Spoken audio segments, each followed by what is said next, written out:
the things that's on the minds of many people is what's been in the news is lately is the president's negotiations with Iran.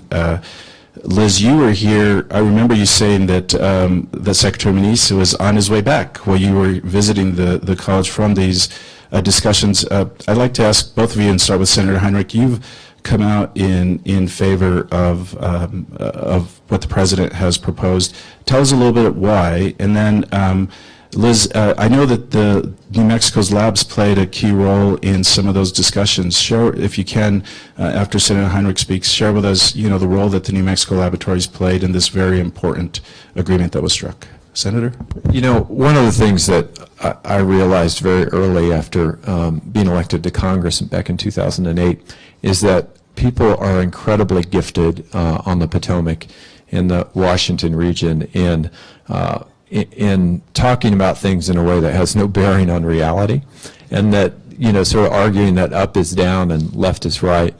And, one of the things I had the benefit of is the transparency that comes from sitting on the Intelligence Committee and getting those briefings, having the history with the national labs, and in particular what they do in terms of not only weapons modernization and sustainment and all of those activities, but also anti-proliferation work.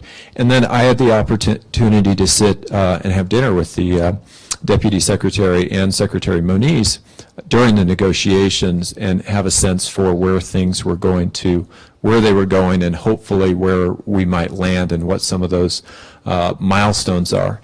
And so the day the agreement came out, I just sat down and I started highlighting numbers to get a sense for where everything landed.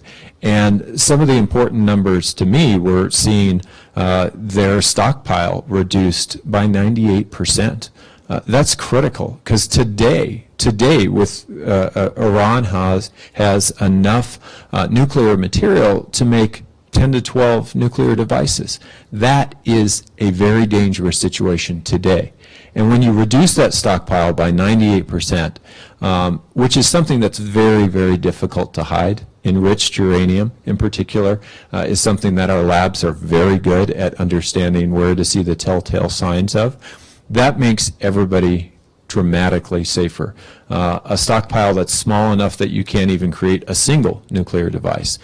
Enrichment levels that go from 20%, Iran was in a position where it had 20% highly enriched uranium, and it's important to realize it takes a long time to go from 3 or 4% to 20%.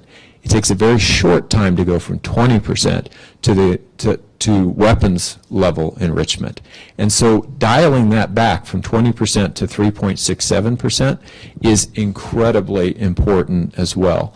Being able to completely take off the map the plutonium pathway that the Iraq reactor represents is a huge step forward in taking one complete pathway completely off the table, re-engineering that reactor in a way that will make it impossible for them to pursue the plutonium pathway.